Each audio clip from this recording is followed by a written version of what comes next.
Magandang araw mga kaibigan. Bigyan ko kayo ng update tungkol sa nangyayari ngayon sa Senado, yung hearing na pinatawag ni Senator Amy tungkol sa pag-aresto kay PRRD. Okay, yung Interpol, ang sinasabi palagi ng Philippine government, ni Presidente Marcos Jr., ni Secretary Boyeng Rimulya ay umaksyon lang sila, tumugon lang sila sa request ng Interpol na ang akala natin ay nakatanggap sila ng red notice galing sa Interpol. Ngayon, sa Senate hearing ngayon, nagsalita si Philippine Center for Transnational Crime Executive Director Alcantara. Wala red notice sa Interpol na natanggap. Ano lang, tawag diffusion. Okay, basahin ko lang muna itong post ng News 5, 52 minutes ago. It was not a red notice, but a diffusion notice that was allegedly received from Interpol, according to Philippine Center for Transnational Crime Executive Director Anthony Alcantara. This is related to the arrest of former President Rodrigo Duterte with the validity of the International Criminal Court arrest warrant. So ito yung statement ni Alcantara. What came to us is a diffusion, a commonly called red diffusion. This is wanted person diffusion. Okay. So ano ang kaibahan ng diffusion sa red notice? Okay, so magbasa tayo sa mga comments, ano? Ito, si Esther Medel, ginugol niya kagad. I googled this. An Interpol diffusion is a less formal alert, similar to a red notice used to request information or action, like the arrest or location of an individual directly from one member country to another, or the entire Interpol network. Here's a more detailed explanation. Purpose. Anong purpose ng diffusion? Diffusion are used for various purposes, including arresting an accused or convicted person, locating and tracking someone, gathering additional information, warning of criminal acts, locating a person to arrest, detain, or otherwise restrict their liberty. How it differs from red notice. So, ito, bantay natin ang anong kaibahan ng red notice sa diffusion. A red notice is a formal request. Yung diffusion, less formal. Mas matindi ang red notice. A red notice is a formal request published by Interpol, while a diffusion is circulated directly by a member country's National Central Bureau through Interpol's channels. Interpol does not review or approve a diffusion before it is disseminated, unlike red notices. Color-coded system. Like notices, diffusion are also color-coded with examples including red, yellow, blue, black, green, purple, and orange. Data processing. Diffusion are subject to the same rules on data processing as red notices and can be challenged and removed in the same way. Public availability. Diffusion are not made publicly available making it more difficult for civilians to find out if a diffusion has been issued against them. Kay example, a diffusion can request the arrest and detention of an individual similar to the red notice. Okay.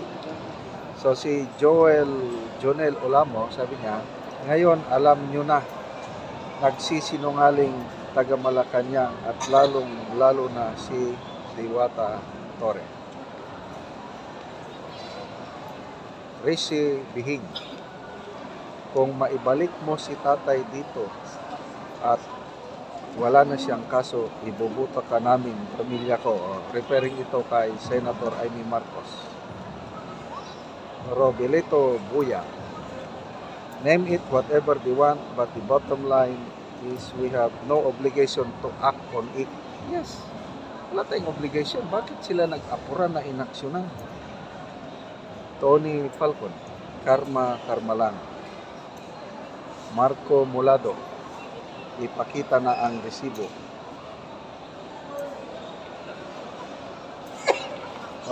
Paano yan? Wala nang bawian. Kasi wala na, nandun na ang presidente.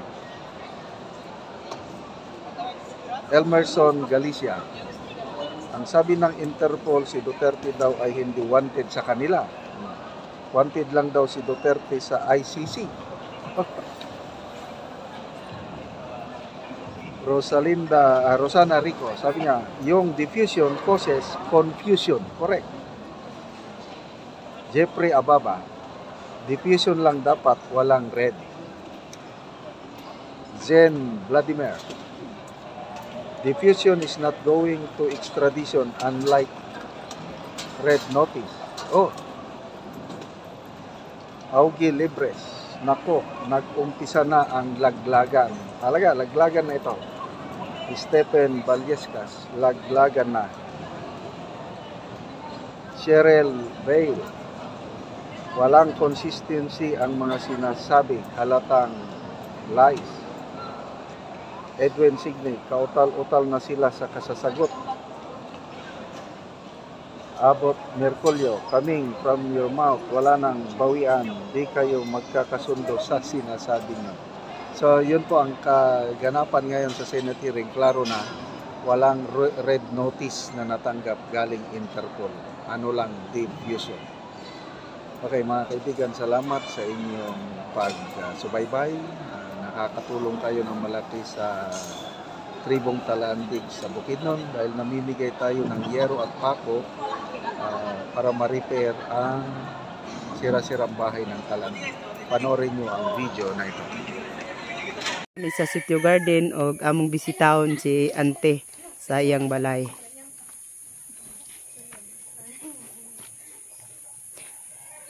Ayo, Ante! Dayon sa balay. Oo, may hapon. Oo, may hapon, Ante. Dayon ko. Oo. Ang among balay, nga buslot na ni. Bolslot kaayo inyong balay. Tanawa na. Basta gapang na gani ko nga panalanginan ko unta og kwarta. Oo, Kaya kung ipalit og sina, wala mangyud. wala kay ipalit nga kwarta. Oo, so luag na gid kaayo ang bolsot sa inyong balay, Ante. Di na mo pakalungag. Oo.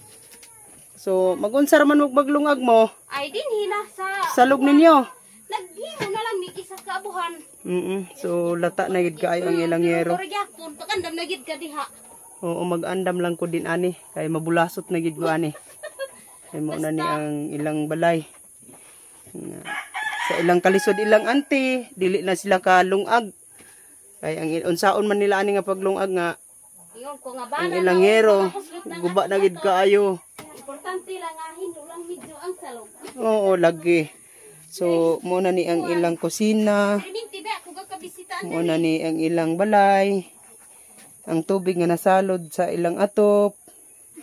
Mo na ni siya.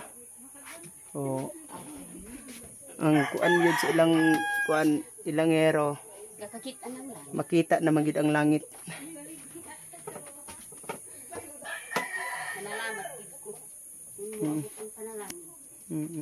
O garon, Ante, nga nakita naman gyud nga ang inyong balay nga ingani na gyud, manguha na mo, Ante, og kahoy Kay matagaan na mo og sin. Ante unsa imong ika-istorya nga matagaan na mo og sin og lansang pako Plincent?